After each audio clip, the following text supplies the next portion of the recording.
And you're going to be shocked because we're doing a double take here.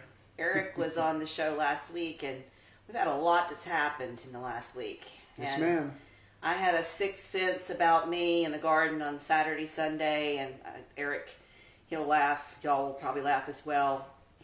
His vision came to me as I was in the asparagus cleaning and working in the Sweet Life garden, and I immediately ran in the house and was turning on the news and saw where the flag was being removed on the embassy in Afghanistan, and immediately had a gut feeling that he was there, and I texted him, and you were there. Yes, ma'am. And so I wanted to have you back because you've been on the ground, and we've got nothing but that on the news. Well, depending on what channel you watch. Exactly. I have nothing but that going on the news at my house. And I just wanted you to share all of what you have experienced, and also to let you guys know this is what I talked about. This is what we talked about last week. You've got to register yourself when you leave the country. They will not be able to find you if you don't. The information is in that episode notes from last week. I'm going to put it in this week as well. But Grey Ghost Solutions, I'll mention that again, even though y'all should know if you're watching the channel and subscribe. But yeah, so first off, thank you for going and saving people. I mean, that's what you do. That's what you're doing. That's what you do. And share with everybody, kind of give us the download. Because y'all, I couldn't wait to get him back on American soil. I was texting, are you home? Are you in Texas? Are you home? So wonderful that you're back. No, appreciate it, ma'am, and thanks for having me back. No, it's, like we said before, these are things that we do. We've been doing them for, at this point now, over 30 years.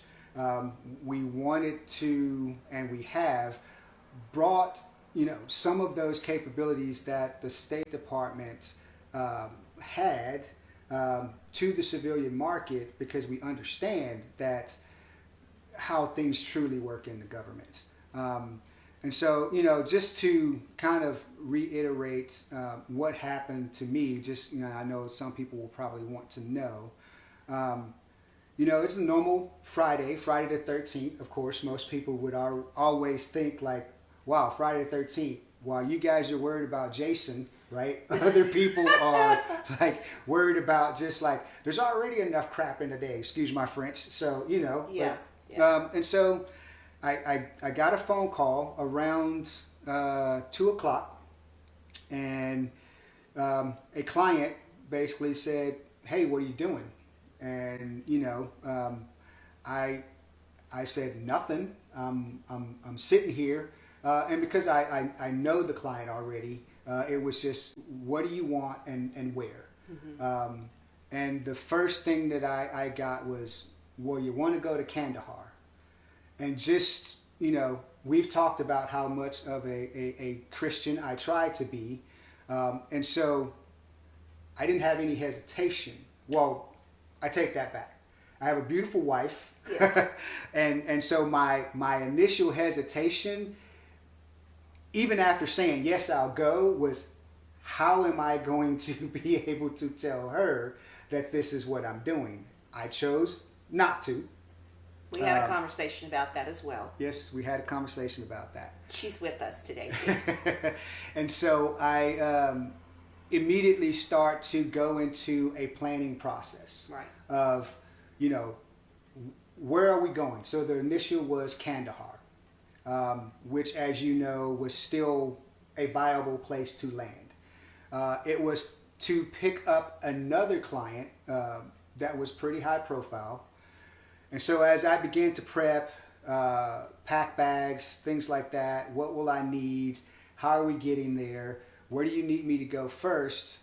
There's all those things that also come up. And I say this for those folks who ever want to go into the business or ever want to call a person or a company like mine, right?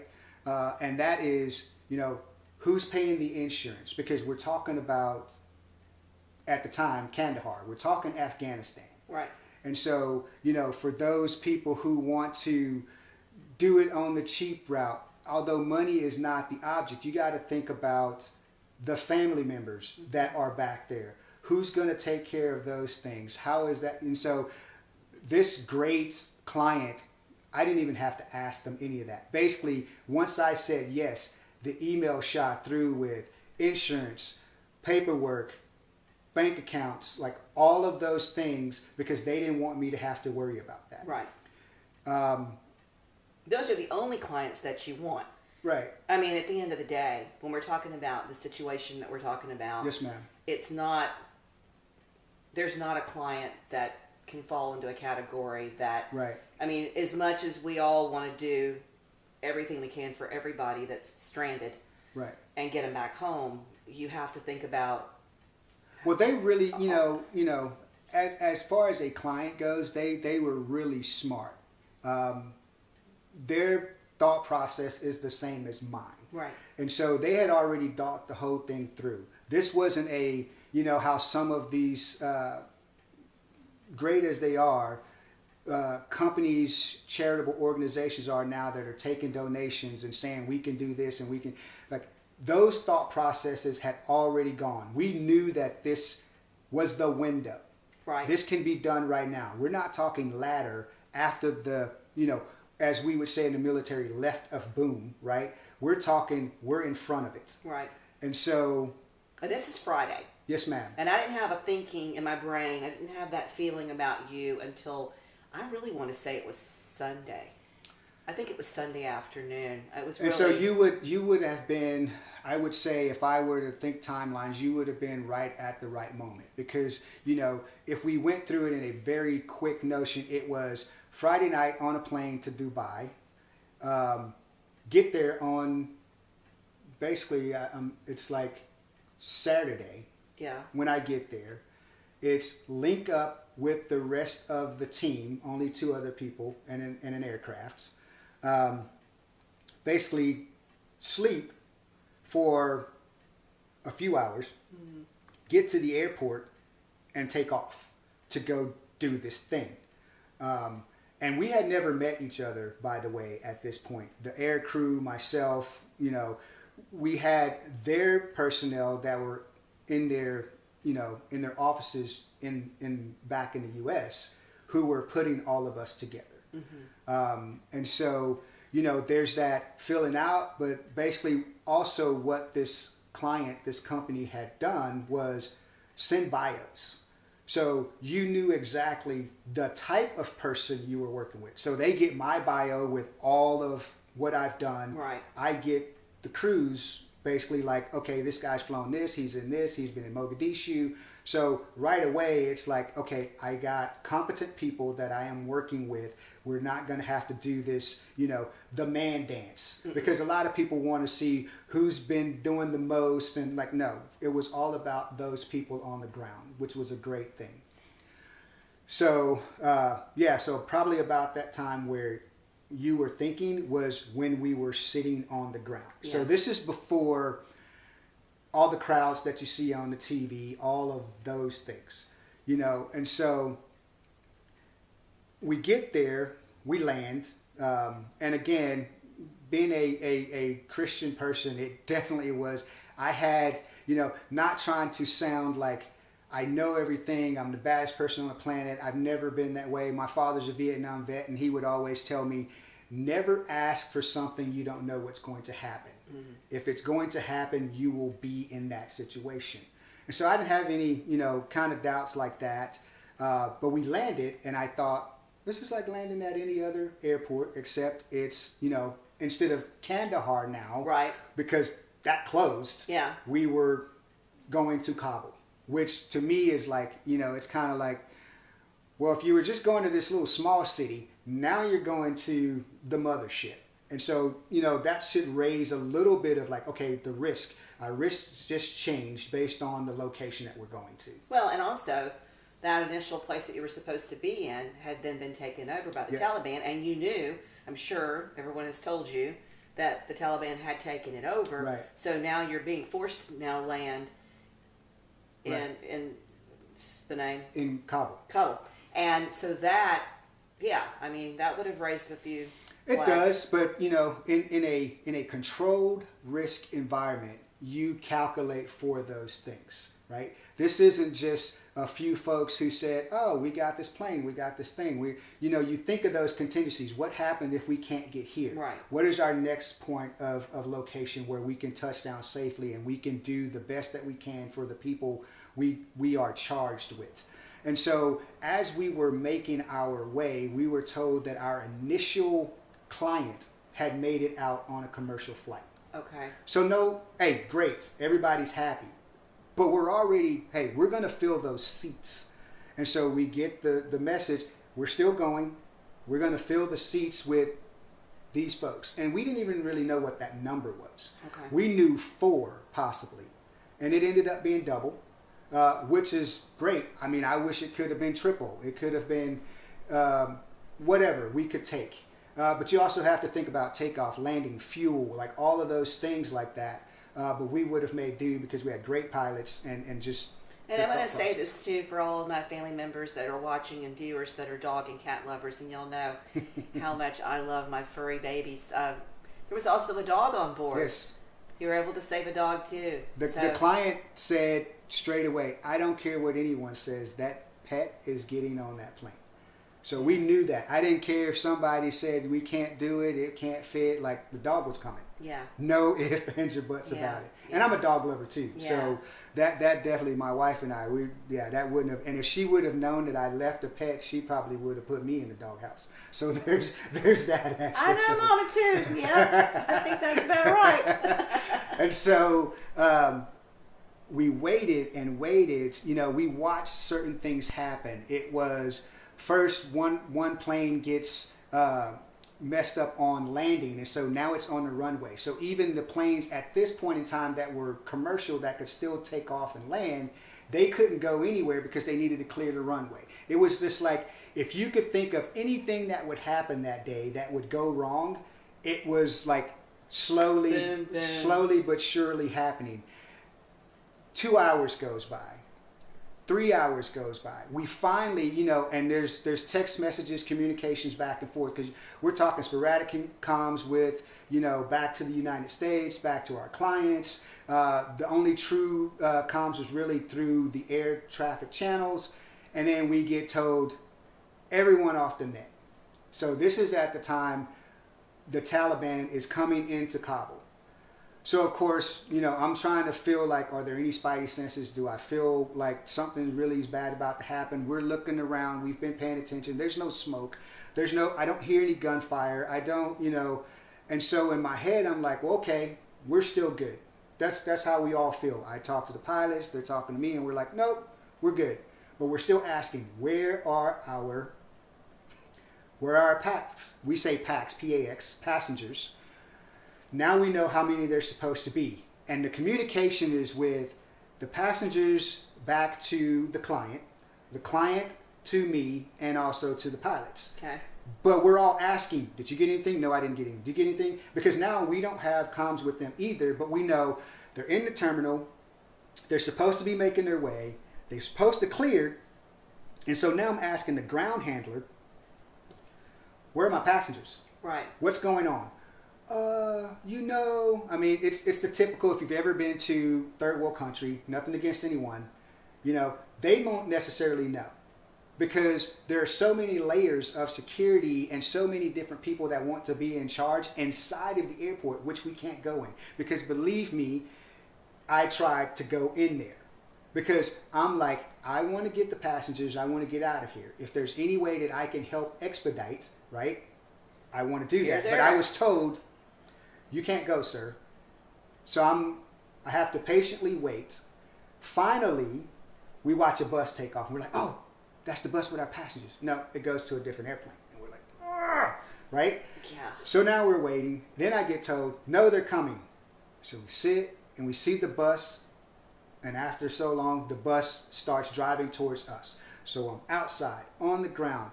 One of the pilots is outside on the ground because we want to welcome them. I look at what we call the passenger manifest. I have all the names been given them. So I'm checking passports. I'm checking if this is who they say they are. I'm not really concerned about, do they have weapons, do they have this? Because they just went through 4 layers of security inside of this airport. Not that the airport is great, right? But these are Westerners right. who just want to go home. And so... And literally, I mean, yeah. Eric, they're taking with them... So each one probably had a backpack and one carry-on. That's it. And of course the big dog crate. And knowing that they're not ever coming back. Right. Whatever they had.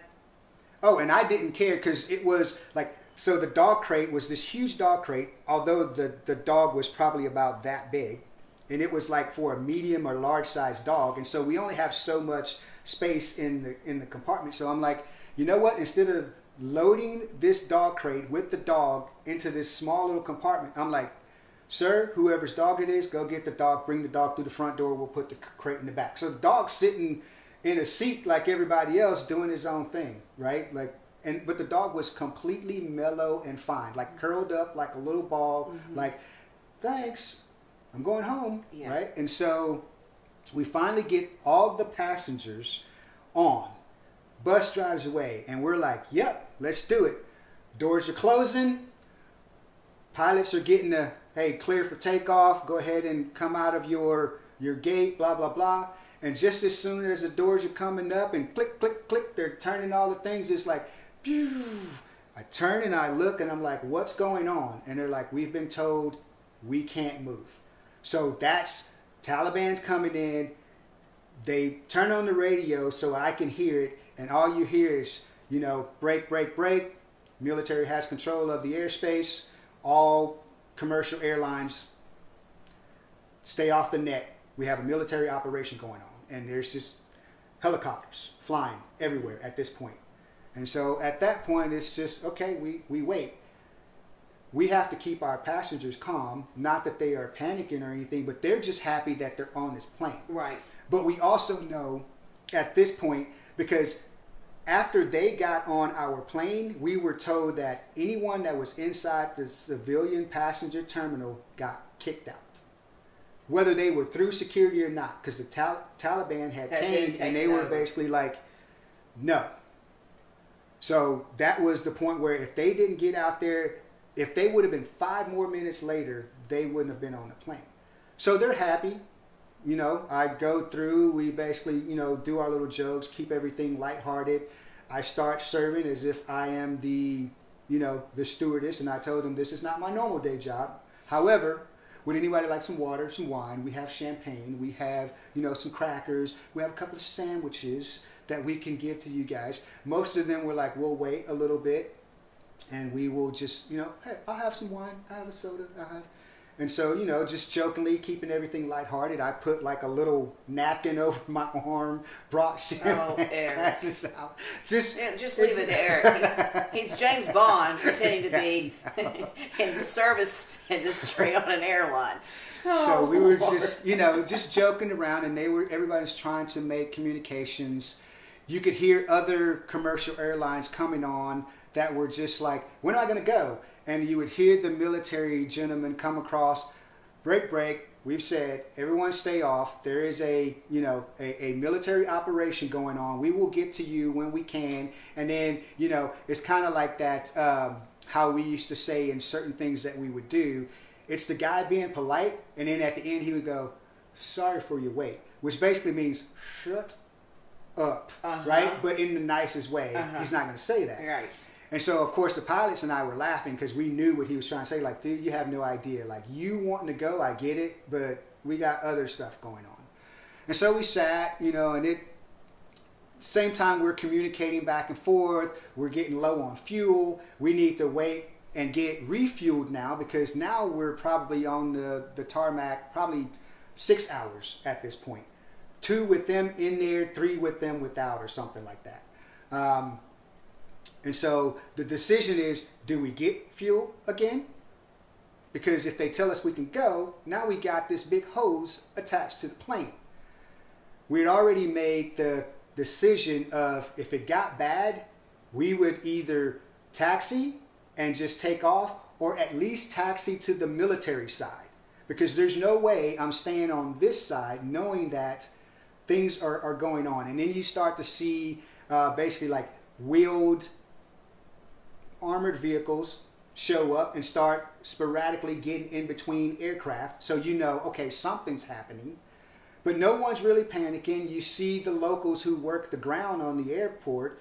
They're still wearing their yellow vests. Some of them have disappeared, but there's still people loading other planes in hopes that these planes get to go. Right.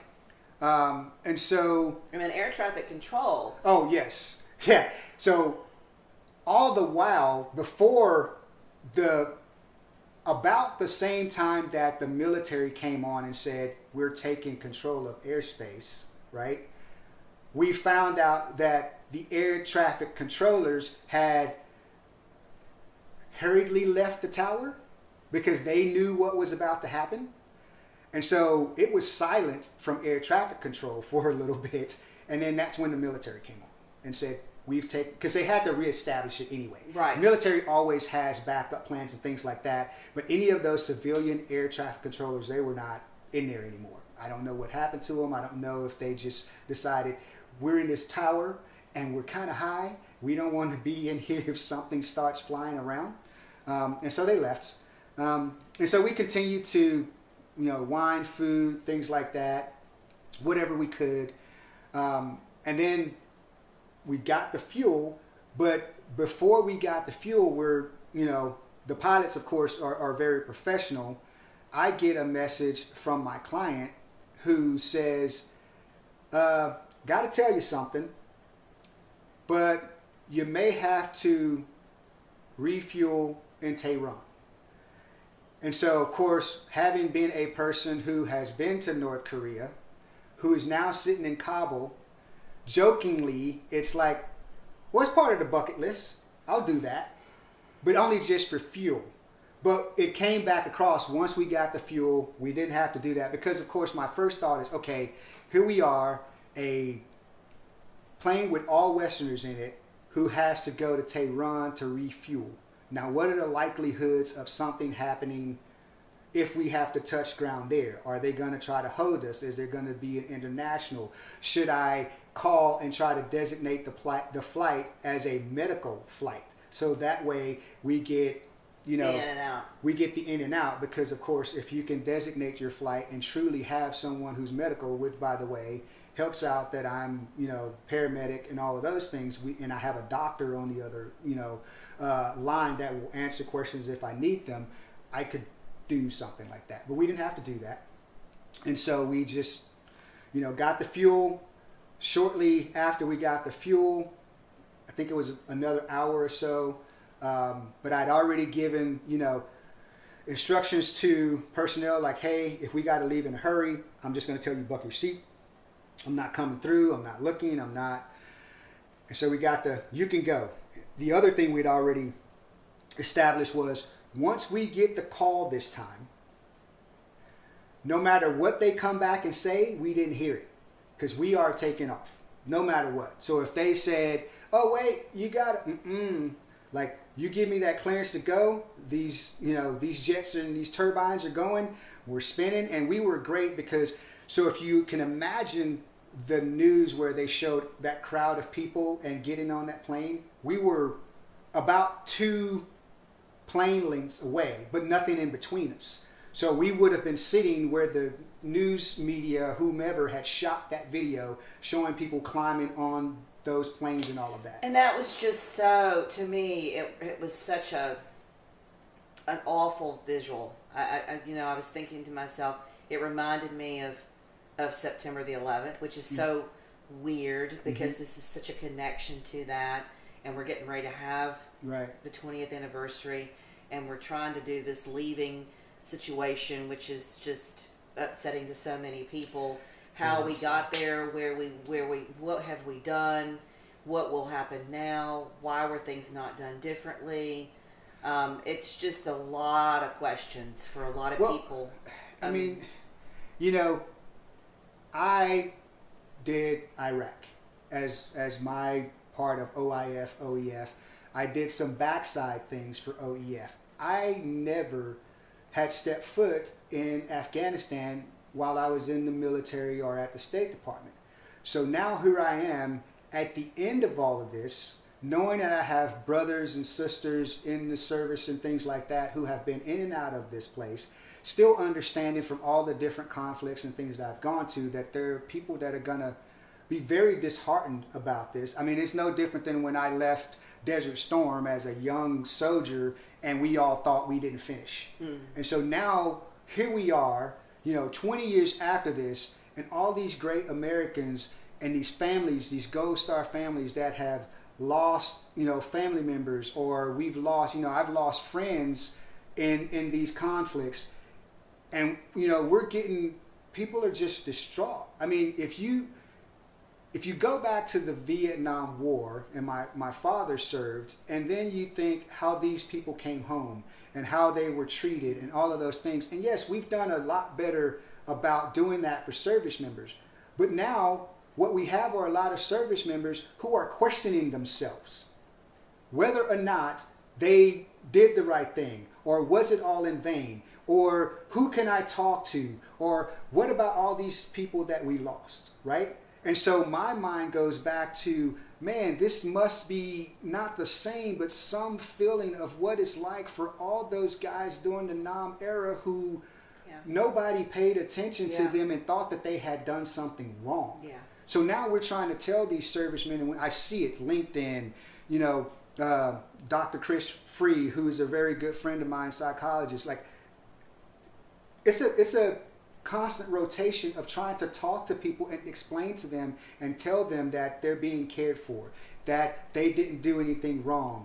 But then there's all of those people that are left there, all those SIVs. Yeah, and I mean, all of our friends that we were that are Afghanistans, that are our friends, right? And we've got to find a way. Yeah. And what's worse, or for me as a female, right? The girls, the babies, the children, the mamas, the girls that grew up being able to wear clothes and like we do, and 20 go to years. School. I mean, some of those folks, they were born right when this thing happened, and so they're now 20, 21, 22, haven't lived any other type of life, and now it's a whole new world. It's a whole new world for them. They're going to have to, reading stories of kids who were walking around in jeans, and a reporter saying, well, where are you going? Well, I'm going to change clothes. Because I'm not allowed to wear this anymore. I can't dress like this. Whether it's a boy or a girl, small kid, those kinds of things. And of course, yes, it is truly a devastating thing that is happening, that, God forbid, we're about to see more of, because by all rights, whether we like it or not, they are the legitimate government of Afghanistan now. And I would, I challenge people to truly think about that. Yeah. If you haven't paid attention to anything else that's been going on in the last 5 to 10 years, you're not going to be able to look away from this. Because it's out there and it's in our face. And you're going to have, I have to say it, people that are going to say that they can do certain things, but they can't. No. It's going to be a money grab. So watch your pocketbooks. As much as you want to help, think about who you're giving money to. Mm-hmm. Think about, can they truly go and do what they say they're going to do? Are they going to do it the right way, or are they going to take the patriotism of some of these servicemen and women who will go back there in a heartbeat and lead them to their death? Yeah. Risk their lives for absolutely nothing and come back with nothing. And the whole point before they ever left was that they weren't going to get there anyway. Right. They are, and I hate to use this word, but they're dead before they ever leave the ground. The client that I had, when we determined and had proven that we could get people out the first time, definitely was looking to go back and do it again. But we started getting told, stand down. And not in so many words. It was the smart people from this organization were like, can we really go back again? Looking at, the writing on the wall, talking to the smart people, the connections that we had in and out and around the place. Being told, watch what you do. Being told at that time no more commercial flights are getting in. Only the military, which thank God for our military. Right. Friends of mine whose kids have served there already, and my friend who had already served there, he's got to watch his son get back on another plane as part of these 5,000 or so he's told to go back in there. And so it's all over again, right? Man, how am I going to do this? Because he was one of the people that I called when I got told, if we have to do this again, do you have more people like you? And I was like, I got them, but we got to do this smartly. Yeah, because it is not a safe. No. It wasn't safe on Friday the 13th. Let's be honest. Mother's over there in the room. All of that game has changed. Yeah. Within hours, all of that game has changed. So I don't think at this point it's possible. I don't think now we are now taping this on Thursday. So it's going to be a week tomorrow when we drop the show. Every Friday we drop the show. So it'll be a week since this is, and we have a deadline supposedly of August the 31st, Mm-hmm. and then the anniversary on September the 11th. And I am a positive, y'all know I am, a positive, high energy, going to think the best thing, even if bad things happen, the best will come person. I'm not of the mindset that thinks the worst. I'm always the one, well, I do occasionally, but most of the time when something bad happens, I try to make the best of it. I can totally see this just getting way worse, way quick. Think about it. The original from our smart generals and leaders that are out there was, we have at least 60 to 90 days, right? But that wasn't, let me watch what I say. That wasn't based on the quickness of how this happened. Oh yeah, well we could not say that, but we can. Right. For those of you who are paying attention to the news, we know all about how this happened so quickly. And so now with that, it's a new risk matrix. Right. It's not the same. And so that's why I say everything was aligned. Divine intervention, however you want to call it, a Friday call, getting in there, doing what, the team was able to do, and then getting back out and then trying to decide whether we should go again. And then being told, no, we're gonna, That's hey it. Eric, we're gonna send you home. That's it. Right? And Yeah. so of course that's a great thing. In your mind you're thinking, okay, well can we do it again? Well should we do it again? And how are we going to do it again? And so, I had people who were in the know that would call and ask me or say, hey, I got this in this family. Can you get this information to these people? We had started reaching out to other people because we were like, unfortunately, in this business, it takes money. Yeah. You never want to say that, but it does. It's just the facts. A plane, flights, cruise, all of those things. While everyone would do it for free, there's still things that cost.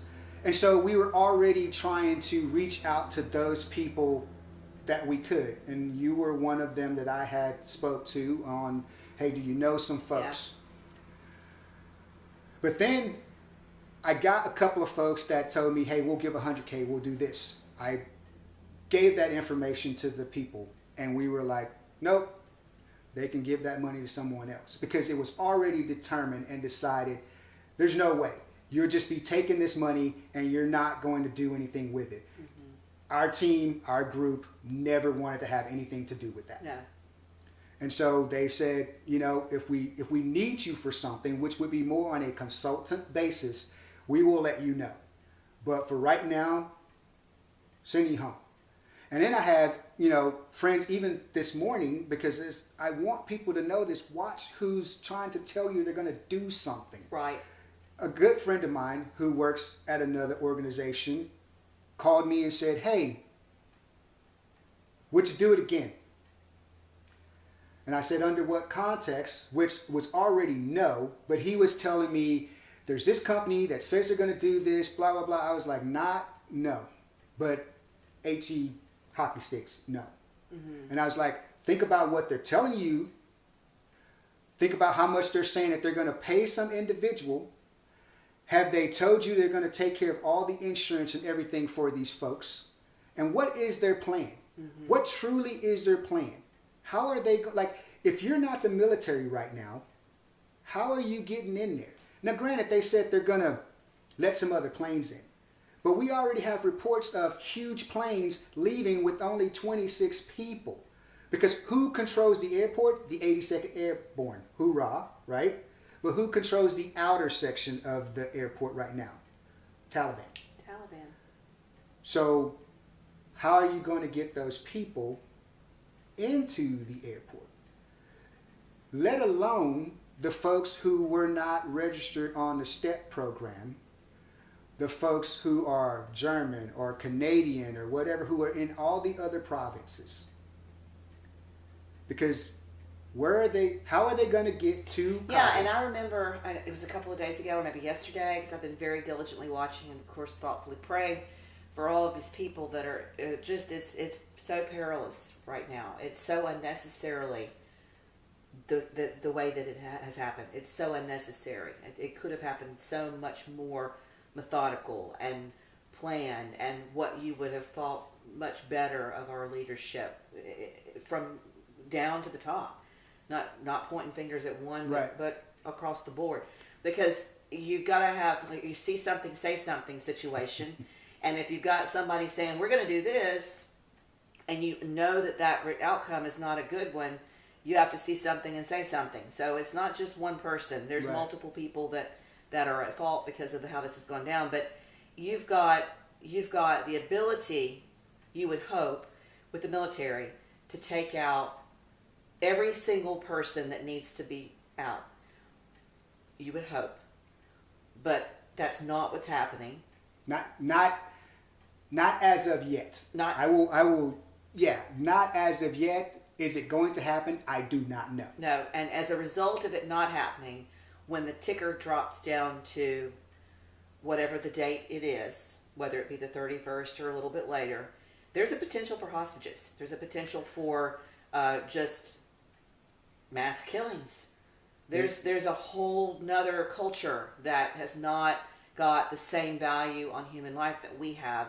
And I'm not going to say a statement, and y'all know me, I'm not going to be judgmental about right, it. You know, whenever you're in Rome, you do what Romans do, right? When in Rome, do the old saying. You can't walk into a country where they have a different value system, a different everything, and make a bold statement that you're wrong and we're right. Got it. I'm there. But there's a certain level of just decency. And if you're saying you're going to let people out, they need to all come out. Then you can take over your dirt, take over your real estate, do what you need to do.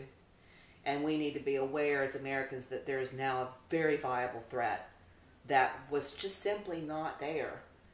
Right. It was there, but it was dampered down. Right. That is always, in this business, right? That is always the uphill challenge, is to explain to people it's not whether it's going to happen, it is when is it going to happen. And so as individuals, as families, as companies, there are risks that we are willing to take. But have we really sat down and weighed that risk out with individuals?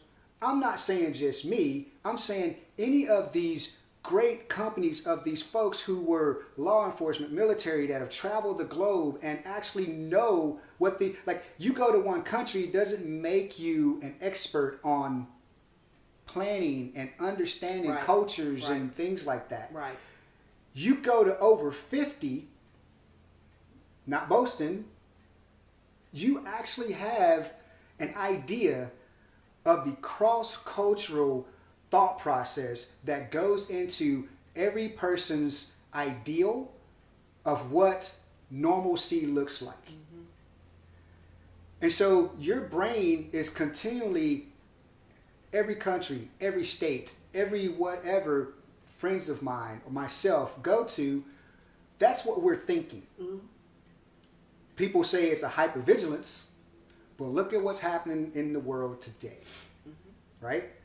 Like, that's part of the special forces, cross-cultural identification. Paying attention to your host nation. Not going there and taking over and trying to make it like you. No, it is looking at the differences and finding a way to work together with those individuals in their construct. Right. And then maybe by example, showing them here is a different way, yeah, right? That may work out for you and get you what you need other than the rod. Right? And so there are those things. So, I mean, truly, today, and again, thank you for having me here, it is, man, prepare yourselves, be prepared, reach out to folks who know what they're talking about. Right. And, we don't talk about political parties, right? We do, but not on this channel. Right? This is a humanitarian thing. Right. We are talking about people. Doesn't matter what color they are, what beliefs they have, what the world is about to see what it's like when a group of individuals who have far different views than most of us take over as a sovereign nation. Yep. It's never happened. It's never happened in my lifetime. And it's one of the worst things that's happened, and I will give him the credit and quote him. Former President Trump spoke the other night, and he said, this is one of the worst things that have happened in American history, and it is devastating. It is devastating. Oh, think about the implication without getting too deep into it, right? We have basically let every person who has ever been watching us see what we will and will not do. What do you friends that I have, if they ever watch this, one brought up Bay of Pigs. Those kinds of things. Because he's going all the way back to, we haven't had something like this since those days. Right.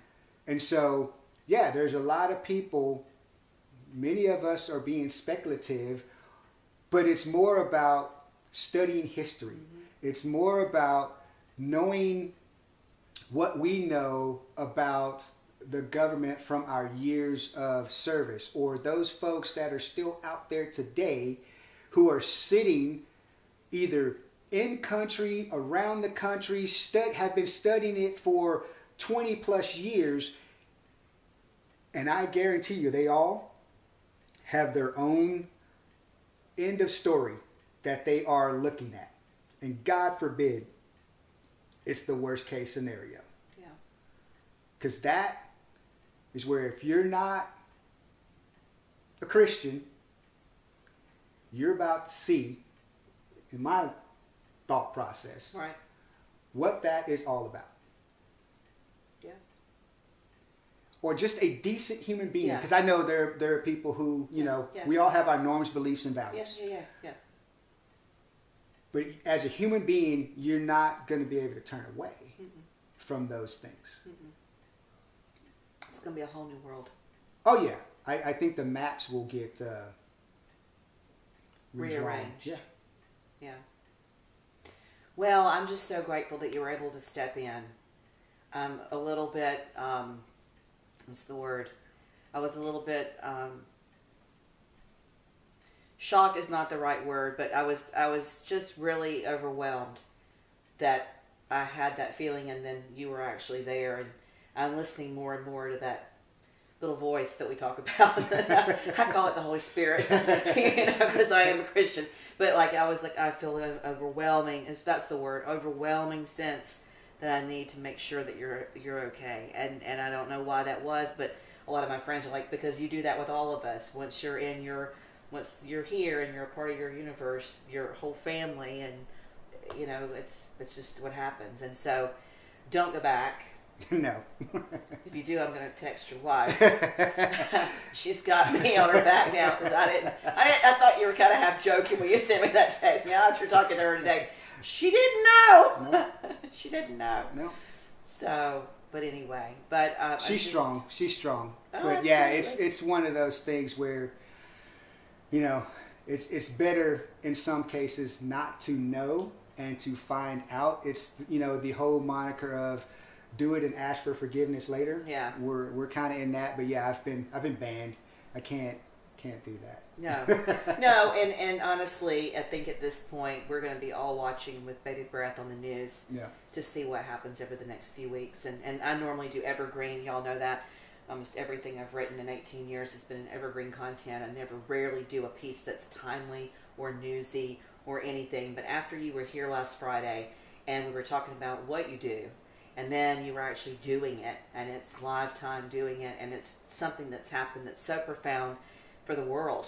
Really, it's not just for the Americans. Right. Everyone's affected by this, and will be for a long, long time, potentially forever. Yeah. And so it was just really important for me to have you back and to have your wife back, sweet wife over there. Thank you for being here, and thank you for being here today.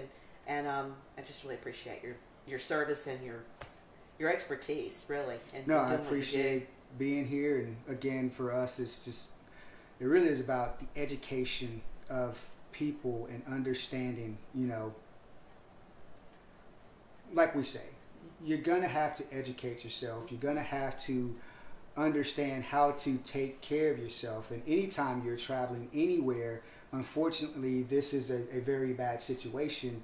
But you got to think those things through. I mean, sometimes it could be something as minor as just, you have a medical emergency.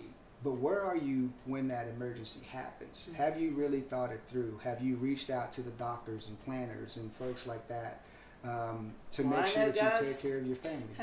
I won't be leaving anywhere without Eric. I'm going to text permission from his wife, and then I'm going to say, we're going out of the country, and this is what we're doing, and this is where we're going to be, and we're going to make sure that so that if